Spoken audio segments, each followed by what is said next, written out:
Errei, foi moleque. Vamos lá. Antes de começar, eu gostaria que primeiramente as damas se apresentassem. Meu nome é Mariana Carolina, eu sou estudante do segundo ano de meio ambiente e hoje a gente está aqui para debater sobre a porofobia. Meu nome é Nicole Lodge, eu também sou estudante de meio ambiente.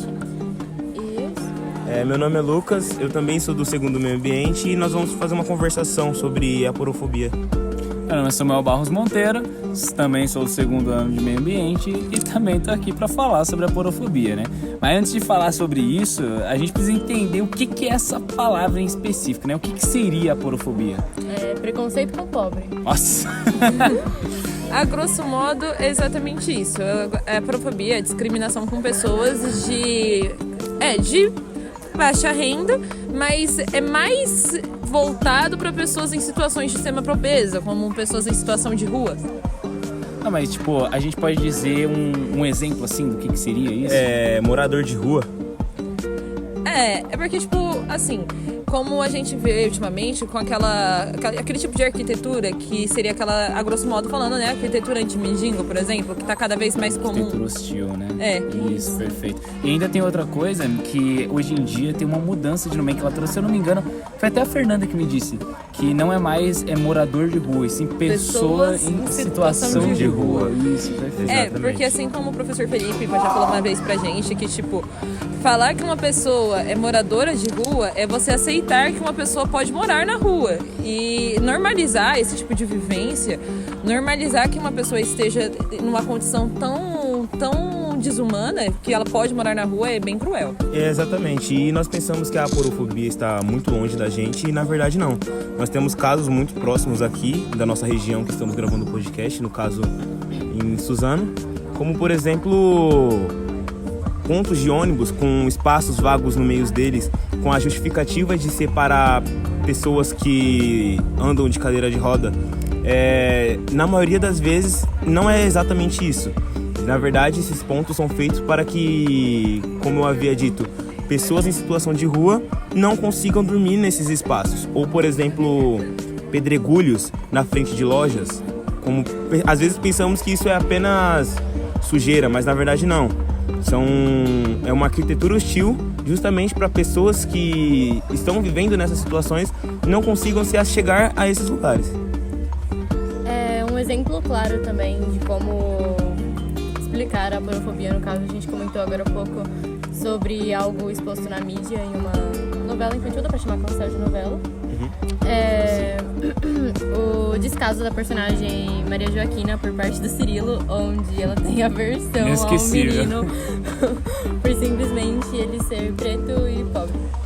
E aí, assim, a gente também é interessante entrar na questão que, claro, tem muitas arquiteturas, muitos podem argumentar isso, que não são feitas para dormir. Claro, um banco não é feito numa calçada para a pessoa dormir nele. Mas a questão é que, se essas pessoas que estão em situação de rua não forem dormir nesses locais, onde que elas vão ficar, né?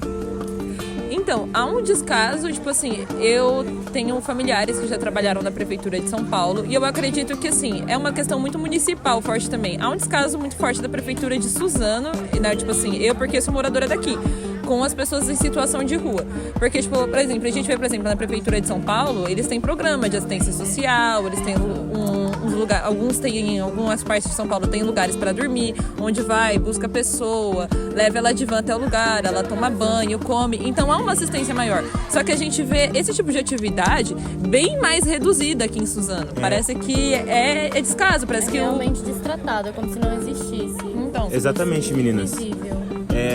Vale mencionar também que eu, em 2019, 2020, participei desses programas de assistência social. Porém, para você conseguir se chegar nesses programas, é muito difícil. Tem uma dificuldade muito grande, uma fila de espera, que nem sempre, na verdade, é uma fila de espera. É só um descaso mesmo. É só uma negligência governamental em relação às pessoas de baixa renda aqui da nossa comunidade. E a questão também é porque, assim, a gente está colocando isso em pauta e é muito importante também essa iniciativa do professor Felipe, nossos agradecimentos a ele, mas é que muitas pessoas ainda têm em mente que essas pessoas que estão nessa situação estão lá porque querem. ao contrário de, vamos dizer, um animal de rua ou coisa do tipo, que não tem uma opinião formada, vamos dizer assim, essas pessoas moram na rua porque quer, tá lá porque quer, pode fazer isso, pode trabalhar, pode estudar, pode correr atrás, e a realidade é que não. Como é que essa pessoa vai correr atrás de, vamos dizer, ter um emprego, ter uma qualidade de vida, quando ela nem tem onde dormir, e quando tem, que é um banquinho lá na praça, ele ainda impede, a prefeitura faz com que a pessoa não consiga dormir nesse banquinho. Exatamente, Samuel.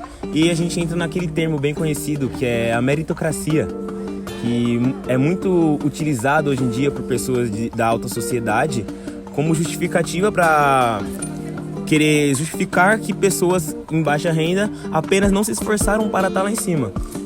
Meninas, vocês concordam com esse tema? Eu não concordo nem um pouco com a meritocracia, porque eu sou nascida e criada em periferia. Eu só fui sair, de fato, de situação periférica quando eu vim pra Suzano, porque quando eu morava em São Paulo, eu morava num lugar chamado BDS, que, tipo assim, o nome do lugar era Buraco do Sapo. Então, tipo, eu morava bem em meio à comunidade mesmo. Então, o que eu mais vi na minha vida foi, o quão livre tem o acesso ao uso de drogas, por exemplo, o quanto a violência, o quanto a população pobre se sente oprimida, tanto pelo crime, tanto pela polícia, porque a gente não tem defesa de nenhum lado. Então, acaba que o uso de drogas, por exemplo, é muito de fácil acesso. E a gente sabe que boa parte da população de rua é usuária. O que a gente não pode fazer é lembrar que por trás de um usuário de drogas tem um humano. E muitas vezes a gente nem sabe o que leva uma pessoa ao uso de drogas. E a gente trata isso de maneira generalizada. Tá usando droga porque quer, ou foi porque quer, ou porque era um mau filho, ou porque era uma má pessoa.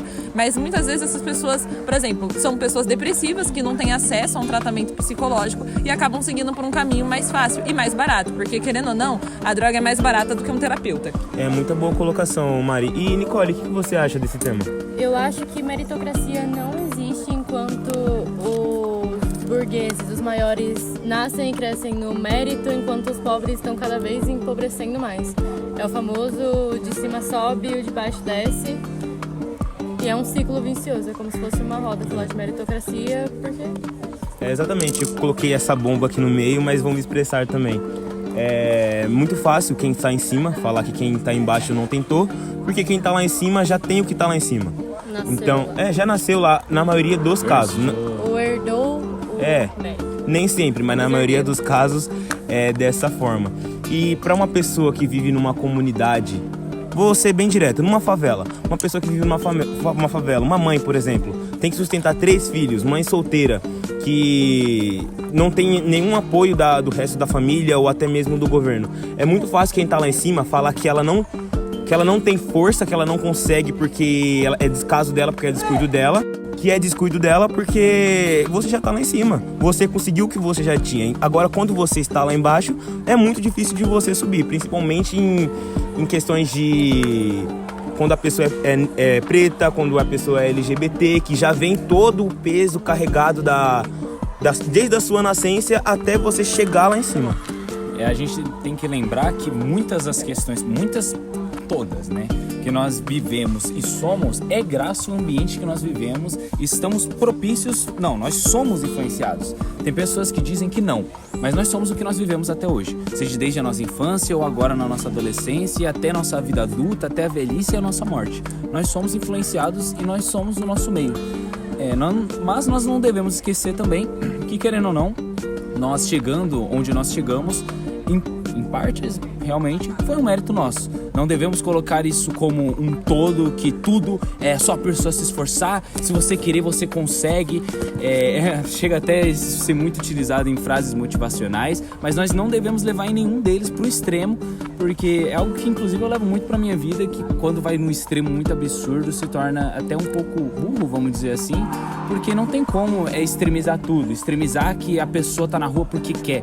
Poxa, quantas pessoas nós temos em situação de rua que estão vivendo esse filme de terror, vamos dizer assim? Todas essas pessoas estão ali porque querem? Não, eu acredito que nem metade lá. Ainda metade que sendo muito otimista e independente. É uma questão que, assim, é triste a gente ter que falar sobre isso, ter que falar sobre a porofobia, ter que falar sobre pessoas que acreditam nesse mérito cego, que tudo é só você ir fazer e ponto, acabou. Mas é algo que nós precisamos colocar em pauta, precisamos falar assim como nós estamos fazendo, para que nós não façamos isso e no futuro os nossas gerações, futuras gerações, não repitam esses mesmos erros. Como o Samuel pontuou sobre a questão do egocentrismo quando a gente fala sobre meritocracia, porque quando a gente tenta pegar uma realidade nossa e botar num coletivo, a gente só tá sendo muito ignorante, porque, cara, no mundo são mais de 7 bilhões de pessoas hoje em dia. Então, cara, pegar a sua realidade única, uma vida, uma vivência para falar de um todo, é muito medíocre. Então, esses temas deveriam ser mais debatidos nas escolas, principalmente em escolas como a ETEC. Por exemplo, a gente vê que boa parte dos alunos da ETEC vem de escola particular. Uma parte, assim, até regular vem de escola pública. E também é de se pensar, por que os estudantes de escola pública não ocupam espaços públicos? Por que tem muito aluno de escola particular em faculdades públicas? Então, por que pessoas estão ocupando espaços que não estão ocupando espaços que são delas, que são direcionados a elas? Então, quando a gente fala de aporofobia, a gente não fala só da pessoa em situação de rua, mas de toda pessoa de baixa renda que tem 300 mil dificuldades, cara. Pra você, por exemplo, uma pessoa, vir pra escola, pra uma faculdade, são muitas pessoas, 2 transporte público, e tem que trabalhar, e tem que ter tempo pra estudar, e tempo pra cuidar da casa, cuidar da família, e é muita coisa, e é muito desigual. Fora o bullying, a vergonha que passa dentro da escola, muitas vezes a pessoa, ela não é vista como uma pessoa, o que é vista é a situação que ela se encontra e não quem ela é. E isso é algo muito triste, isso é algo muito sofrido, você não sentir que você pertence àquele lugar, você sentir vergonha por estar ali. Porque a escola, ela é por si só, naturalmente, insalubre para muitas coisas. Muitos talentos não acontecem, não aparecem por essa exclusão. Tudo que é diferente, vamos dizer assim, da maioria, é excluído, infelizmente. É triste de se dizer, não só questão da aporofobia, mas entre muitas outras questões, é simplesmente excluído. É esquecido, e mesmo sendo uma minoria que é maioria, no caso, no nosso ambiente aqui da ETEC, não é o caso, né? Mas dá pra entender que ainda tem esse descaso absurdo. E escolas é mais um exemplo de que a aporofobia não está longe de nós. Eu e a outra integrante aqui do podcast, a Mariana, nós moramos na comunidade de Palmeiras. E lá é muito comum ver o descaso do governo em relação às escolas. Eu, por exemplo, estudava numa escola que nem quadra tinha. Então, como que uma pessoa, ela pode viver, ela pode estudar numa escola que ela não tem o básico necessário? Como que ela pode estudar numa escola que não tem folha, que não tem caneta, que não tem oportunidades para que elas possam crescer? E aí já entrando no que a Mariana disse, que muitas pessoas de escolas particulares estão ocupando faculdades de escolas públicas porque elas têm mais oportunidade de estarem lá na frente, porque elas têm mais acesso a estudos, têm mais acesso... Tem transporte, tem recurso. Exatamente, elas têm uma família estruturada, que isso é um ponto muito importante também. Então, é muito comum nós vermos esse descaso em relação às escolas aqui perto de nós, aqui perto de onde nós estamos. Uma coisa que eu queria pontuar também, como o Lucas falou, a gente é da região de Palmeiras. A primeira escola que eu estudei, na verdade, eu já fiz o primeiro ano do ensino médio, então eu tô, voltei um ano pra fazer ETEC. E assim, não é uma coisa cuja eu me arrependo, porque só de lembrar do descaso que a gente tinha no nosso próprio currículo, nas nossas próprias matérias, e eu estudava PEI, né, escola de período integral, ficava das 2h30 até as 9h30. E era um descaso absurdo em questão de infraestrutura. Hoje mesmo eu mostrei um vídeo pra Nicole e pro Lucas sobre, mostrando a infraestrutura da minha antiga escola e, um monte de vazamentos de água, entrava água nas salas dos terceiros anos. E há um tempo atrás, houve uma denúncia do presidente do Grêmio Estudantil, do Dr. Anis Fadu, dessa escola, que estavam entregando pão mofado para os alunos e comida queimada. Gente, quantas pessoas dependem da merenda da escola, pelo menos para ter uma alimentação no dia? E você vai dar para essas pessoas pão mofado e comida queimada? E o mais absurdo, assim, que eu não consigo deixar de citar. O Felipe sempre cita nas aulas dele e é inesquecível, que é a questão do impostômetro. Poxa, a gente tem 3 trilhões de reais. imposto. Poxa, como que não é possível não dar? Dar um pão bom, não dar um pão mofado. Poxa, é o mínimo do mínimo, do mínimo, do mínimo, do mínimo. Não é exigir muito. É exigir respeito. Exigir que nós possamos ter o mínimo. Que é poder viver. Cara, se o aluno não tem direito nem à saúde, porque isso é um absurdo em questão de vigilância sanitária, em questão de saúde. Isso é uma ameaça à saúde do aluno. Se a pessoa não tem dignidade a ter saúde, do que ela tem dignidade? Aí, tipo, vem falar pra mim que, a prefeitura faz isso, a prefeitura faz aquilo, mas, o prefeito fez isso, o prefeito fez aquilo, tá. E eu vou deixar, tipo, meu irmão comer. Meu irmão, na época, estudava nessa escola, comer um pão mofado e aparecer em casa com doença, com algum tipo de contaminação por conta da bactéria do mofo, isso é absurdo, gente. Pô, Não tem cabimento nenhum. Outro exemplo são as instituições que não permitem as refeições para os alunos. Por exemplo, você estuda num período integral e você não tem direito a um almoço ou a uma janta. O que é isso? É tipo, falta verba para o mínimo, falta verba para a sobrevivência. Você precisa estudar, mas você não tem nem mantimento, você não tem nem o mínimo para estar de pé. Isso é algo que tem que ser levantado, porque as pessoas que não comem, elas não vivem. As pessoas que não dormem, elas não vivem. Não tem como você trabalhar se você não tem força para sair de casa. E muita gente tem a única refeição na escola e isso ainda é retirado totalmente. Quer ver um exemplo, assim, bem mais, não diria mais simples, mas assim, mais cotidiano que eu vejo de aporofobia? Aquele novo banheiro do terminal que tem catraca pra você entrar. Uma pessoa em situação de rua, dificilmente vai ter um bilhetinho, um carinho, vai ter um cartão Tom Peg, por exemplo. Como que ela vai entrar no banheiro? Tipo, eu já vi idosos que, por exemplo, às vezes esqueciam o cartão, iam pagar o ônibus no dinheiro, faltando se humilhar pro cara deixar pro cara passar o cartão pra ele ir no banheiro, gente, pra ele fazer uma necessidade. A pessoa agora tem que usar passe livre para usar o banheiro. Pra fazer o básico que o ser humano faz. Como se isso fosse algo normal. E é muito estranho nós vermos isso e aceitarmos isso como normal. Nós demos risada aqui, mas foi risada de nervoso, porque nós não podemos aceitar esse tipo de situação. Não adianta apenas nós apontarmos os erros e não irmos lá no fundo, não irmos nas raízes desses erros e não tentar consertar eles. Outro exemplo que até segue nisso, nessa questão dos banheiros, é a pobreza menstrual de pessoas que menstruam no Brasil. E escolas não oferecem absorventes, instituições não oferecem absorventes. E como que essas pessoas se cuidam? Como que elas vão ter higiene básica, sabe? É o mínimo, como a gente estava falando. E isso é algo a ser pensado por todos os modelos, tanto escolas quanto faculdades públicas deviam pensar nisso, nessa questão da pobreza menstrual, que é algo que machuca pessoas diariamente e mensalmente no Brasil. Porque a questão é aquela, né? É muito fácil falar, a gente volta ainda na meritocracia porque é impossível não dizer.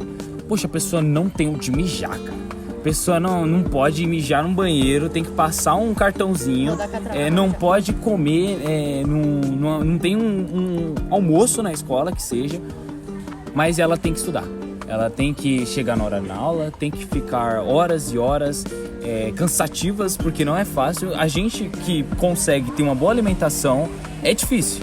Agora imagina só, a pessoa que tem que pegar 2 horas de transporte, no mínimo, o ônibus atrasa, poxa, deu 3 horas, atrasou mais, beira 4 horas. Ter época de cheia, ônibus demorou quanto tempo, Lucas, pra chegar em Palmeiras? Foram 6 horas? 6 horas, cara. Numa chuva. Gente, é um absurdo, é 1/4 de dia, fora o tempo que a pessoa tem que dormir, se é que consegue dormir, porque nessas condições é surreal. E aí a pessoa ter de transitar por 6 horas, para chegar numa escola e ficar, digamos que 8 horas, mais ainda em períodos integrais, não sei, para ainda não ter comida, não ter alimentação, não ter um bom sono e ainda ter todo esse cansaço de todo esse percurso para ainda chegarem e falar, poxa, tinha que ser pobre. E o pior, ainda é a pessoa que ela não tem essa condição de comer, ela tem pouquíssima coisa para comer e ela chegar na sua instituição e ser avaliada como insuficiente. Cara, de verdade, a pessoa ela não tem o que comer, a pessoa não tem onde usar o banheiro, a pessoa tá com problemas em casa por falta de dinheiro e mesmo assim ela ainda é incumbida com a palavra insuficiente. Como que fica a cabeça de uma pessoa que por muitas vezes passa por situações diversas da vida por falta de verba e ter que ser lecionada como uma pessoa ruim, ou como burra, ou como não sabe fazer. Cara, a pessoa tá com fome, ela não tem o que comer. Como que ela vai estudar se ela não tem o que comer? Uma coisa que eu queria pontuar também, é essa palhaçada que esse passe livre tá virando. Que nem muitos adolescentes, tipo assim, da nossa tag, por exemplo, necessitam do passe livre para se transportar. E porque tem muita gente que mora longe da ETEC. Tipo, o Colorado não é num bairro tão acessível, porque ele não é bem exatamente no centro. Então, muitas pessoas têm que fazer uso do transporte público.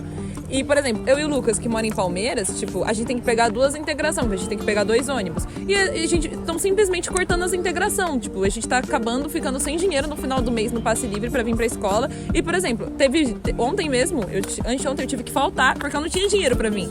Eu tive que me virar. E assim, nem sempre eu vou conseguir se me virar. Nem sempre pessoas vão conseguir se virar. As pessoas tinham que ter direito de vir pra escola, é o mínimo.